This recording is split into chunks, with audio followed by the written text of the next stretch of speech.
Hello, welcome back to Client Stories with DNAngels. My name is Heidi, and I have a great story to share with you today. This actually is not one of my own clients' cases. It is my colleague's Kim's case. But we were talking the other day, and she said, Heidi, have I shared with you my smoking gun case? I'm like, okay, now you got my interest peaked. Tell me about this. So she goes, just go read the client room. You'll really enjoy it. And she was right. It's very interesting. So when a client comes in, they are met with an intake specialist and they do a screening and they send over their DNA tree before the angel gets assigned. And even just during the screening, when I was reading this room, this guy had me laughing. One of the standard questions we ask is, besides Ancestry, what other test have you done? And he says, I've done Ancestry, I've done 23andMe, I've done MyHeritage, I've done all of them. Plus, I even married a Mormon to try and see if that would get me somewhere.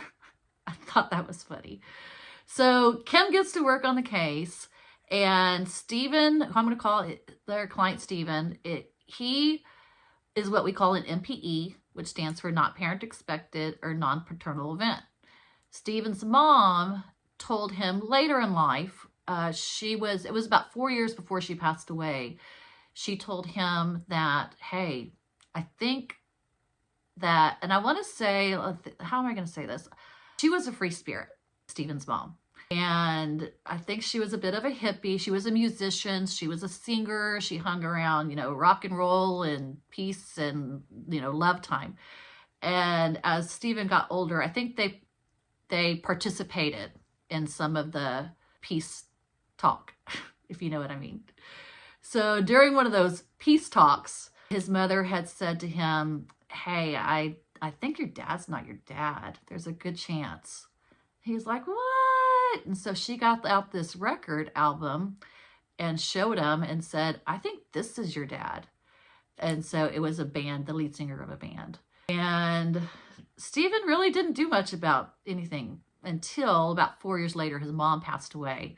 And then he started to get interested in trying to figure out, was there some truth to that? His birth certificate father had left when he was like around 2 or 3 years old. So he grew up without a father in his life. And, typically when men get older and they start to have families of their own, they get more interested in finding their truth. So this was before DNA test. What he started out doing is when the internet became a thing, he started researching this band.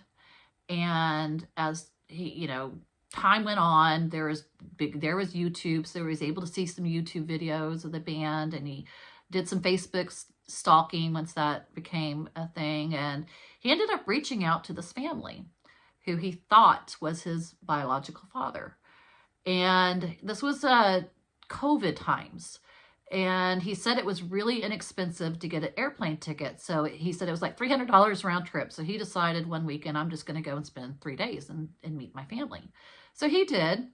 His biological father was he was already bedridden at that point and wasn't really able to, because of his failing health, get a lot of bonding done.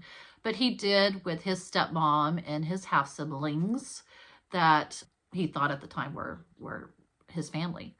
So when he was leaving, his stepmom said, I have an Ancestry DNA kit that we got and we've never used. I think I'm going to go ahead and use it on your dad, and that way we know for sure. And Stephen said, oh, great. That's a great idea. Yeah. Well, 6-8 weeks later, they get the test results, and I know you already know what I'm going to say. He wasn't his father. So Stephen took the test, and like I said, he had tested on everything. He even did the big Y DNA test at FTDNA. When he came to Kim, he had already done a leads sheet, which is basically where you take all of your DNA matches and you put them in a spreadsheet and you color code them on the sort. I don't want to talk too technical, but I also want to kind of give you an idea.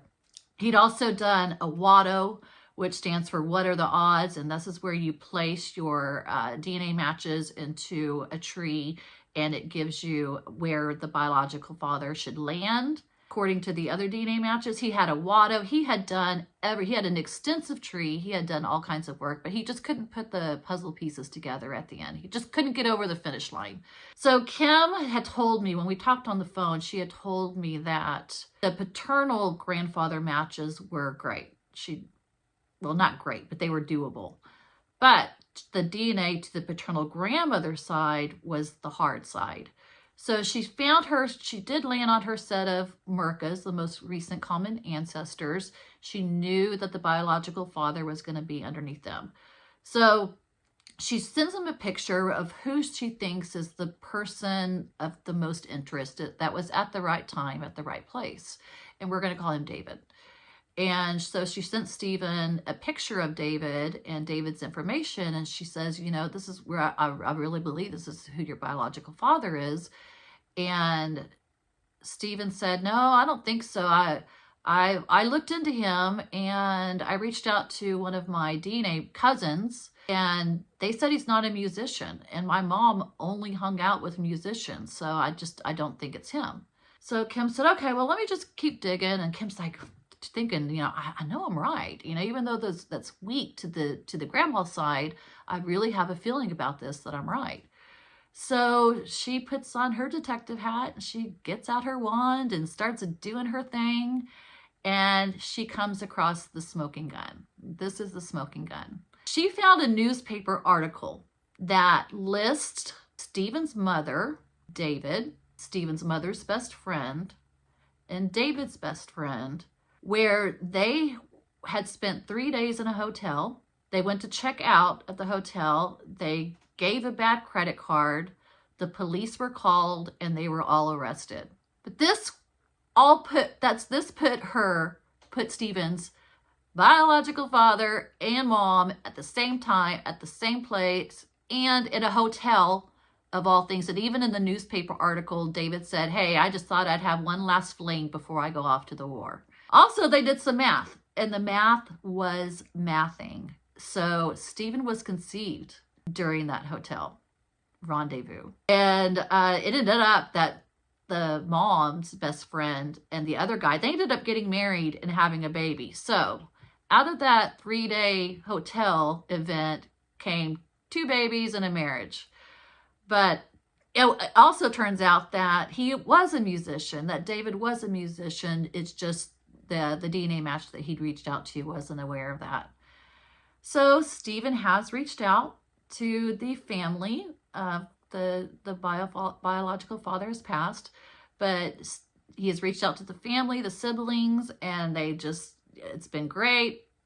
It's been accepted. He's really enjoyed getting to know them better. I thought this was a really cool case with that newspaper article. That doesn't happen very often, where you can actually make like the stars and the planets and everything line up. I hope you've enjoyed the story. I know Stephen is going to be watching the story and reading the comments. I feel like we've done the hearts a lot. I want to do something a little bit different. And since Stephen's mom was a bit of a free spirit and a bit of a hippie, let's put the peace sign. Can you do that from your computer? I don't know, but I know you can do it from your phone. Anyway, I hope you've enjoyed the story. I'll see you next time. Bye.